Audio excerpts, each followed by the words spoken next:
Bonjour à vous les vierges, les ascendants vierges aussi. Bienvenue dans cette petite vidéo dans laquelle je vais aborder le message pour vous de 2025. Donc 2025, une année 9, et j'ai posé 9 cartes. Je le dis à tous les signes, mais c'est pas grave, je le redirai. Il est question de votre identité, de votre confiance en vous en 2025. Il est question de vous, en fait. C'est assez centré sur vous, sur ce que vous pensez, sur ce que vous croyez. Alors j'aime bien voir les deux premières cartes là côte à côte. Dans cet ordre-là, j'aime bien les voir. L'empreinte, ça c'est l'identité, c'est vous, mais avec les identifications. Donc l'empreinte va vouloir se positionner, elle va prendre place dans la vie, dans le monde, mais en cherchant à s'adapter. Voilà, elle va s'adapter, elle a une capacité de mimétisme qui peut être utile, mais de laquelle vous allez vous libérer, parce que la deuxième carte de 2025, pour vous, c'est la nouvelle ère. La nouvelle ère, elle se libère. Hein, elle sort de la chrysalide, elle sort du cocon. Elle dit, allez, moi je m'en fous, je m'en vais, je vais conquérir le ciel, c'est plus intéressant. Voilà, donc on se libère d'une identification, mais aussi peut-être d'une soumission, d'une obédience. Vous avez peut-être obéi à quelque chose. Ben oui, parce que c'est ça l'empreinte. L'empreinte, elle fait... elle obéit bien aux moindres petites lignes, formes et traits que votre empreinte digitale va vouloir tracer. L'empreinte, elle nous dit à quoi est-ce que vous vous êtes soumis, à quoi est-ce que vous vous êtes adapté.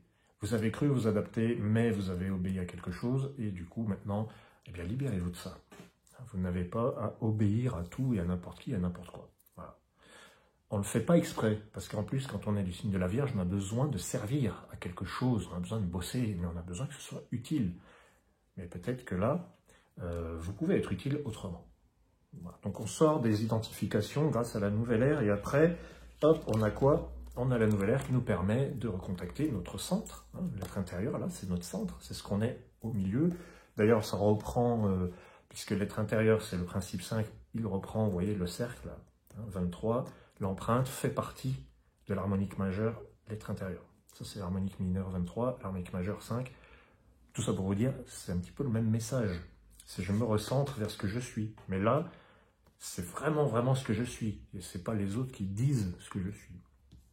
Alors, vous ouvrez l'œil sur ce que vous êtes et vous vous recentrez. Vous dites, non, ça, c'est pas moi. Donc, basta. Ce qui n'est pas moi, j'arrête. J'arrête avec ce qui n'est pas moi. C'est ça que dit la Vierge en 2025. Est-ce que c'est radical? Est-ce que c'est global? Non, parce que je n'ai pas les cartes qui me disent des choses. Ah, non, a priori. Hein. Attention, hein, parce que là, c'est un tirage pour tout le monde, pour tous les vierges ascendant vierge. Si vous voulez quelque chose de plus précis, ce sera différent. Simplement, là, ces trois premières cartes vous disent « Je me libère de ce à quoi j'ai été soumise, j'ai obéi, j'ai été trop obéissant. » C'est n'importe quoi, on arrête tout. Et après, on a, après l'être intérieur, on a l'aura, qui est l'émanation, l'énergie, le rapport au collectif. Et là, ça nous dit que vous rentrez en lien avec le collectif en étant vous-même. Mais c'est vraiment vous qui décidez, ça vient de votre cœur, c'est votre positionnement. On n'a pas décidé à votre place. Vous faites vraiment ce que vous avez décidé. C'est vraiment ce tirage un appel à, oui, à une sorte de révolte intérieure. Si on s'autonomise, on se dit, on se priorise. Alors ensuite, on a ça, l'aura, le sphinx. Là, vous pouvez donc émaner de votre énergie et vous allez pouvoir appeler soit, alors, tout dépend comment vous allez rayonner, comment vous allez vibrer, vous allez appeler soit les situations complexes, il y a double tranchant, un peu énigmatique, un peu trouble, soit vous allez appeler à vous eh bien, le soutien, l'union, l'unité. Bon, je vous dis les deux versants de cette carte, puisque le sphinx, il est un peu, il est hybride, hein, corps-esprit, moitié homme, moitié lion. Donc ça, c'est vraiment, je vibre et j'émane, je vais attirer à moi ce qui me ressemble. Donc soit du soutien, soit de la complexité. On va voir, on va continuer le tirage, la lecture, pardon. Donc la carte qui va couvrir le sphinx, mes amis vierges, c'est l'oracle. Le sphinx, l'oracle. Je pense qu'en 2025, vous êtes amenés à créer la paix, l'union, l'unité, le rassemblement, par la parole, par la voix, par la négociation, c'est vous qui, peut-être, vous faites messager de paix, hein, c'est un peu ça, là. Et il y a aussi guérison au niveau de tout ce qui est communication et de tout ce qui est l'oral, le parler, l'écoute, voilà, l'ORL, hein, toute cette sphère-là. Elle est soit guérie de manière médicale, soit elle est soignée psychologiquement, spirituellement. Vous allez, je dirais, apporter le soin par la parole. C'est la parole qui guérit, qui soigne. Voilà. Qu'est-ce qu'on a ensuite? Alors, l'oracle est recouvert par association avec le scarabée. Donc ça, c'est les situations de crise, c'est l'inattendu, c'est pas forcément les situations de crise, mais c'est aussi ce qui est imprévisible, inattendu, c'est le chaos, c'est le désordre, on ne sait pas trop. Là, donc l'oracle, vous utilisez votre voix, votre parole, vous vous exprimez, vous êtes à l'écoute. J'ai envie de vous dire, soyez à l'écoute de ce brouhaha, de tout ce que le monde peut vous apporter comme opportunité. Vous êtes dans une situation, bon, on ne peut pas trop dire ce que...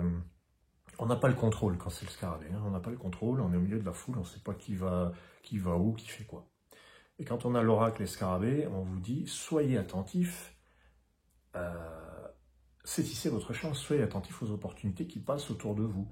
C'est peut-être pas aussi ordonné que vous l'auriez voulu, d'ailleurs c'est vrai que le signe de la Vierge, on va avoir tendance à dire qu'il aime bien ce qui est ordonné, ce qui est pragmatique, mais là, on est confronté à l'énergie du scarabée, qui est, là, c'est le chaos créateur. Si tout était toujours en ordre, hein, l'univers ne pourrait pas exister, ça ne peut pas. Dans la nature, l'ordre, il se crée, oui, mais il y a quand même le chaos aussi. Hein, il y a besoin du chaos, du désordre, il y a besoin aussi de la chance, de la malchance.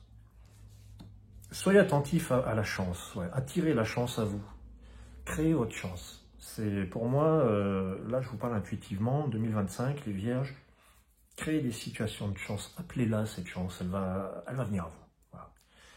Voilà. C'est une invitation à contrôler sans contrôler. Je ne sais pas si je me fais comprendre. Alors, il y a un truc qui est sympa, c'est que ce scarabée, il est suivi par l'alphabet, qui lui symbolise ce que vous aimez bien. L'ordre, la discipline, l'organisation, c'est carré, chacun est à sa place, tout est étiqueté et tout va bien. Bah oui, c'est-à-dire qu'on va conserver quand même un semblant d'harmonie générale, enfin, même pas un semblant, parce que le chaos, moi je dis le chaos, c'était d'ailleurs le premier nom de cette carte, il y a longtemps, ensuite c'est devenu le scarabée. Le chaos fait place à l'ordre, mais j'ai envie de dire, c'est inséparable. Voilà. On ne peut pas avoir l'ordre s'il n'y a pas le chaos à un moment donné. Voilà. Donc les choses se remettent en ordre. Voilà. N'ayez pas peur, voilà. Tout va rentrer dans l'ordre, tout va s'organiser, mais ça part quand même de quelque chose, d'une situation qui vous échappe. Et ensuite, on a, après l'alphabet, on a l'arche qui nous dit atteinte d'un but, d'un sommet, c'est l'ambition. Donc, mieux vous serez organisé, mieux vous aurez de chances d'atteindre votre objectif. Il est là d'ailleurs, hein. Ça c'est la victoire, c'est le triomphe, c'est j'ai atteint mon objectif. C'est pas que ça l'arche, hein, mais comme il arrive en dernier, en 9e position, eh bien, il vous dit aussi, vous êtes à la hauteur, hein. Ne doutez pas, vous êtes à la hauteur. À partir du moment où vous êtes bien organisé, à partir du moment où vous avez su prélever dans le désordre, dans le bazar, tout ce dont vous aviez besoin et que vous l'avez juste agencé dans le bon ordre, eh bien, tout se passe bien. Et votre objectif, il est atteint. Voilà. Je crois, pour les Vierges, qu'il est vraiment question de confiance en soi, d'atteinte des objectifs, de libération de ces identifications. Vous êtes capable, vous êtes à la hauteur, soyez vous-même, vous attirez ce que vous vibrez, soyez à l'écoute des opportunités. Voilà. En gros, pour vous, les Vierges, 2025, une année où on se libère de ces croyances sur soi. Vous êtes à la hauteur, vous savez saisir votre chance, et tant pis si vous ne contrôlez pas toujours tout, c'est le jeu, ma pauvre Lucette. Voilà. Allez, à bientôt les Vierges.